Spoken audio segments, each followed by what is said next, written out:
Okay, so the purpose of the video is to discuss the the code in this pull request and just to give an overview of how things are working along with a demo. So let's get started.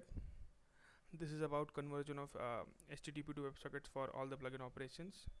So this has been complete, and this pull request basically focuses on solving two issues. The first one is this, and which is the conversion, and second one is changing the schema. So as we discussed the reasons to change the schema earlier. Okay, so yeah, and also when the when the new version of GraphQL was added, this file has been commented.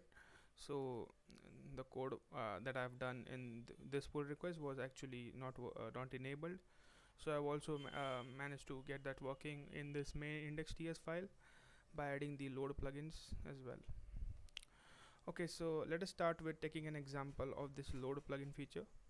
So as I've discussed earlier, the plugins would be created by the developers only, and whenever a server is instantiated, it should have default plugin data in it. This is not a dummy data, but it is default data, so it should contain the all active features in the mobile app to work smoothly. So basically, yeah, in the uninstall aux array, these are just dummy IDs. We can remove them if you want. Okay, now let's run the server.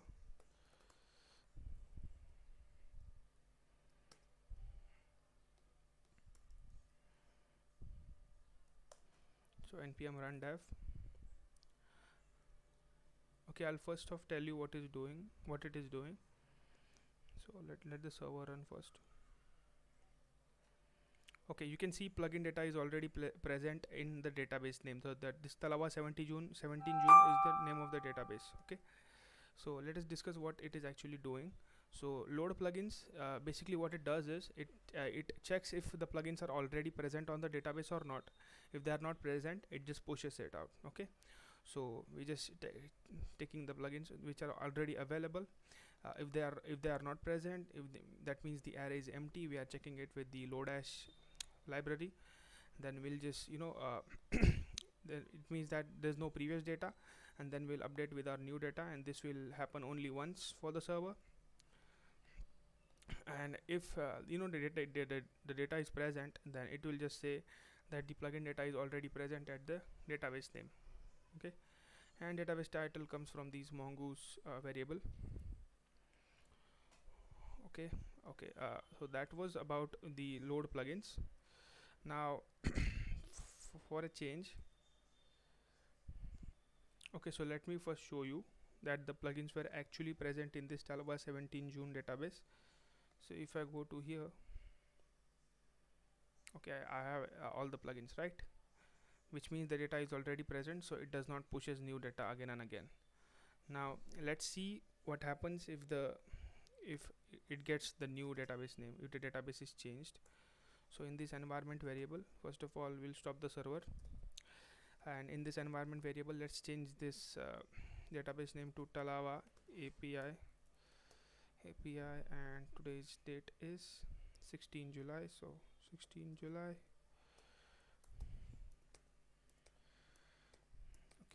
Okay, Talawa API 16 July.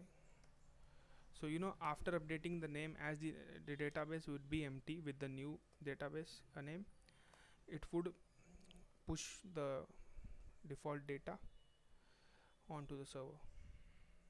So let's see how it works. Okay, I don't know what's happening. So npm run dev.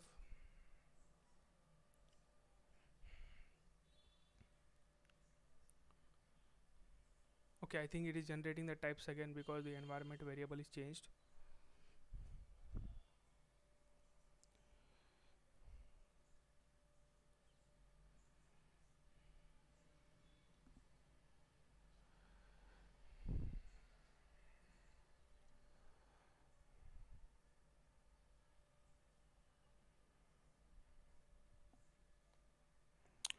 Okay guys, so as we can see here, it has uploaded plugins in the database name.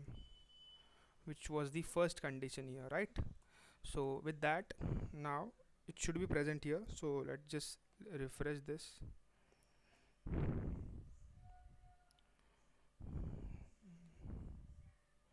So as you can see, Talawa API 16 July.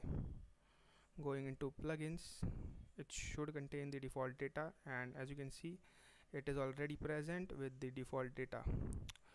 So that was about the demo of this feature, which is the auto populating plugin data during the initial server setup. With that, let's now discuss the code of the conversion and also the schema change. So first of all, okay, the server is running. I'll close it for now so that we can discuss the code first.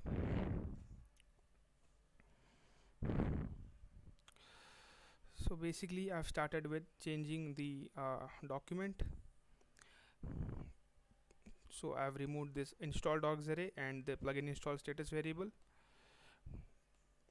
and yeah, so I've just changed that, and I've also changed so them to the suitable places to match with the types. Okay, so that was the first change. Just a minute. So after changing the model, what I've done is in the create plugin, when the plugin is being created, we are accepting only name, creator, and description of the plugin. So whenever the plugin is created, I'm automatically initiating the variable with the array. So basically this will not be used more because we are already having the pre-built plugins, but this might be needed in the future. That's why this query exists. So this file just contains the suitable changes with the variable names and updations. Yeah, so the old things I have removed, such as the old test files, as I have to write them again. The old ones may not work, and I'm recording. Yes, okay.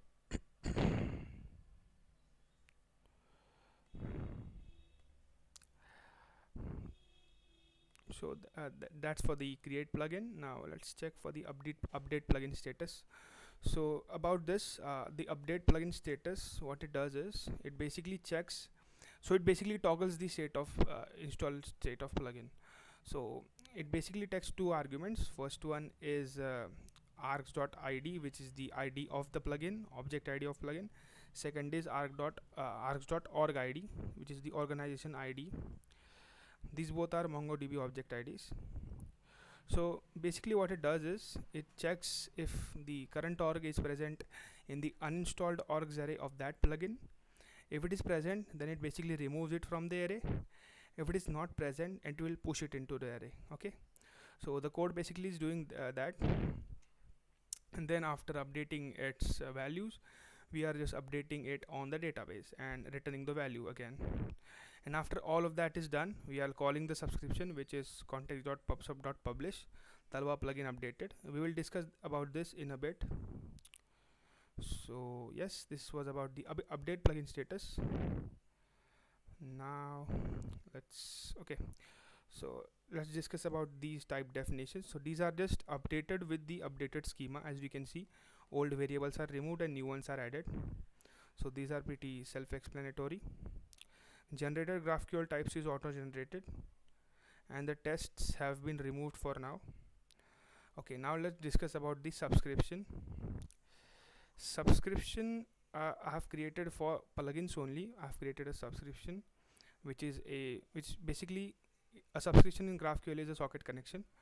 So I've created that with an event. So it basically runs on events. So our subscription is on plugin update. So whenever we want to do something plugin related, we use this subscription, and it basically uses this event, which is the Talawa plugin updated. So this is the string that it uses, and it listens on this. So whenever someone fires that this event has occurred, then our code on plugin update will execute basically. I have explained most of the things here. Okay, I think this is extra code. I'll remove this. Yeah. So basically, after subscribing, what you are returning currently is the payload with it. So we are returning the entire payload of the changed plugin only. Okay, so this is how it works. Okay, now let's see it in action on the Apollo server user interface.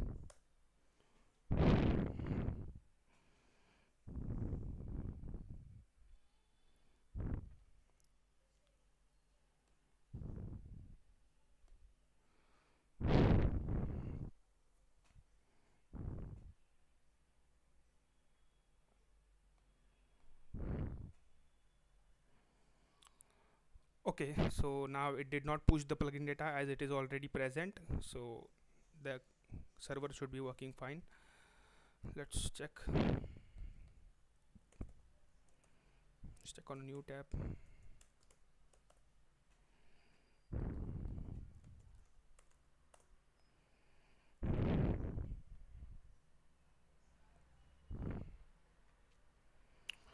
Okay, so I will give you the demo one by one of using each of those features. We will um, we will start with the subscription first. Okay, so I'm basically giving you the demo to how using it on this GraphQL, you know, uh, interactive user interface. Basically, in the application, I have to integrate with the admin and the mobile app. So before that, I'll just show you how to use it on this user interface. The first one is subscription. As we know, we have developed this on plugin update subscription. So this is how it is uh, used in the GraphQL, and you can write the name of the parameters that you want to accept whenever the updated plugin data is returned. So we can accept the plugin name ID, description, and a uninstalled orgs array. That was about that. If we run this query, it will go in the listening status. That means it is working fine, and it is listening to the events. The second one is, okay, this is the old, okay, the second one is the creation of the plugin. So this is how it is done in GraphQL. Basically, we are providing name, created by, and plugin description, and these are the variable that I'm instantiating it with. So let's name it test1, test11, John, testing plugins.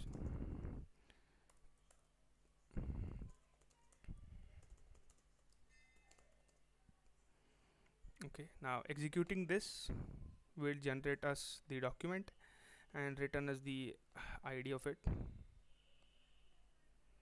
And also, just a minute, so if you guys noticed, after executing this query, it has generated the response, which is usual, but it has also generated the response on the subscription, which notifies this that this data has been updated. Okay, as we can see, the IDs are also matching here, so it is just posting the updated data. So that was about that. Now this is the most one of the important one, which is update plugin status. So basically what we are doing here is we are giving the plugin ID. So let's try with this. Before running this query, let's check if it is already if it has been reflected on the database or not. So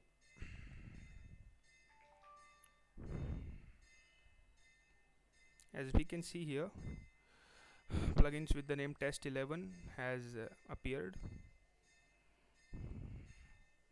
Now let's see this update plugin install status query. This will basically toggle this org ID from the array, so basically serving for uninstall and install logic. Okay, so let me just give this plugin ID to it, and this is just an example or organization ID for now. So if I run this now, this does not contain anything. It will actually push this org ID into this uninstalled orgs array. Let me show you. As we can see, it has pushed the org ID into that array, so which means it has been uninstalled. As we have discussed earlier, the plugins are basically installed by default, and then we can uninstall them.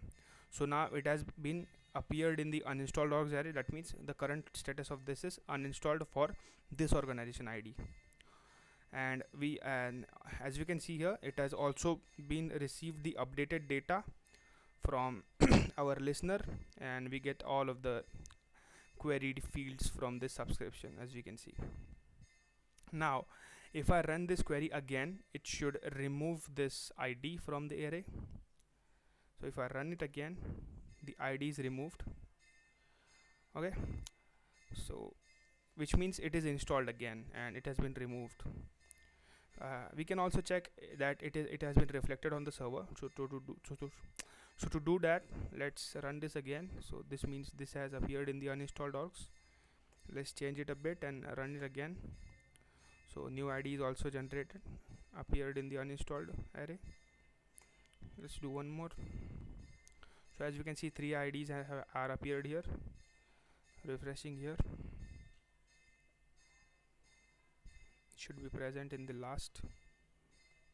As you can see, 3 IDs appeared here. So for example, this organization wants to enable it again.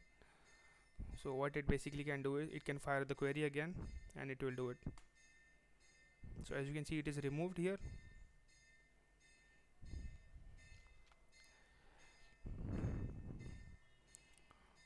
After executing that, it should also disappear from here.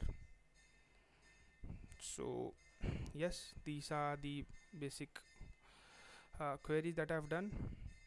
Now the next work is to basically fire these queries from the Talawa plugins, Talawa admin plugin store. And after that, we will be adding the socket listener in the Talawa mobile app, which will keep listening this updated data and will check if my current active organization on the app is matching with this uninstalled orgs array or not. If it is matching, then it will just disable that feature as it has uninstalled. So if you have any doubts, please reach me out.